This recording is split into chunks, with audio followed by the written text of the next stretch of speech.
इंदौर के मूसाखेड़ी शासकीय स्कूल में सामाजिक संस्था के द्वारा स्कूल में बायोलॉजी, फिजिक्स और केमिस्ट्री की लैब तैयार की गई है, जिसका शुभारंभ आज बीजेपी के राष्ट्रीय महासचिव कैलाश विजयवर्गीय और विधायक रमेश मेंदोला द्वारा किया गया।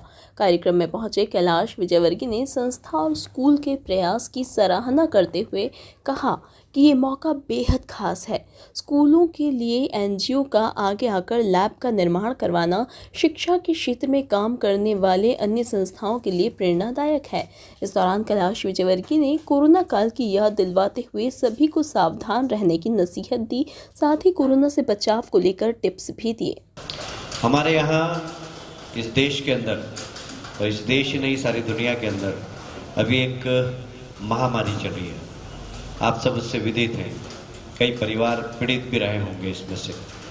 और वास्तव में जब भी कोई समस्या आती है, जब भी कोई चुनौती आती है, तो हमें उससे सीख लेना चाहिए। यह जो महामारी आई, यह महामारी से सीख लेने की आवश्यकता है, क्योंकि ये इस प्रकार की बीमारी जाती नहीं है। दोनों रहेगी, बीमारी भी रहेगी, आप भी रहेंगे।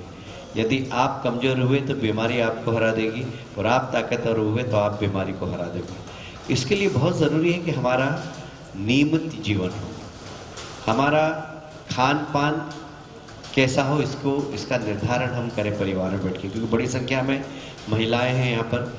तो हमें क्या खाना चाहिए, बच्चों को क्या खिलाना चाहिए, परिवार के लोगों को क्या खिलाना चाहिए, इस बारे में सोच समझकर अब आगे का जीवन चलाने की आवश्यकता है। अपने परिवार में मैदे का उपयोग नहीं करूँगा। मैदा एक उदाहरण बता रहा हूँ, ऐसी बहुत सारी चीज़ें हैं जिससे हमें बचना चाहिए। और क्या खाना चाहिए, हमारे सारे मसाले मेडिसिन हैं, जितने भी मसाले मेडिसिन हैं। हमारे हींग मेडिसिन है, राई मेडिसिन है, जीरा मेडिसिन है। हमारे पूर्वज बहुत ही स्वास्थ्य के मामले में बड़े केयरफुल रहा करते थे, इसीलिए दुनिया के अंदर इतने मसाले कहीं नहीं खाए जाते जितने हमारे देश में खाए जाते हैं, और सारी मेडिसिन है। वहीं स्कूल की प्रभारी प्राचार्य राशि परिहार ने बताया कि सरकारी स्कूलों को सुविधा संपन्न बनाने में शासन के साथ ही सामाजिक संस्था भी आगे आ रही हैं, जिससे यहां पढ़ने वाले छात्रों को बेहतर शिक्षा मिल सके।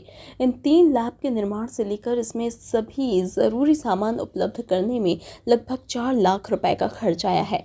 इससे पहले पिछले साल स्कूल में एनजीओ द्वारा शेड लगवाया गया था, इसके साथ ही 4 कंप्यूटर भी लगाए गए थे। शाला एक परिसर है, तो लगभग हमारे यहाँ 1200 बच्चे हैं 1st to 12th तक। और अगर हम लेबोरेटरी की यूज़ की बात करते हैं तो वो आता है 9 to 12, तो वो लगभग 400 बच्चे हैं जो कि इससे लेबोरेटरी से लाभान्वित होंगे। जो आप ये शेड बना हुआ देख रहे हैं, ये भी इन्हीं लोगों द्वारा हमें प्रोवाइड कराया गया है। तो अभी तक जितनी भी को करिकुलर एक्टिविटीज़ हमारे यहाँ काफ़ी होती हैं, सत्र भर चलती हैं, तो वो इसी शेड के नीचे होती हैं। तो वो 1200 बच्चे इसमें लाभान्वित होते हैं। तो हम शुक्रगुजार हैं हेल्पिंग हैंड के कि उन्होंने हमें ये चीज़ें प्रोवाइड करवाई। और सरकारी स्कूल होते हुए भी हम कोई कसर नहीं छोड़ रहे हैं कि हमारा स्कूल किसी भी पब्लिक स्कूल से पीछे रहे। अगर हम देखें हमारे रिज़ल्ट की बात करें तो पिछले साल 12th का जो बच्चा हमारे यहाँ फर्स्ट आया है वो लेके आया है 90.4%।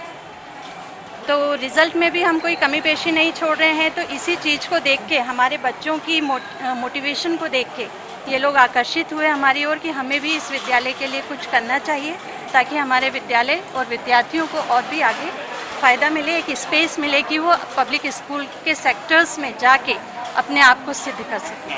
इस दौरान शहर के कई सामाजिक संगठन से जुड़े लोग मौजूद रहे। Bureau report INN news Indore.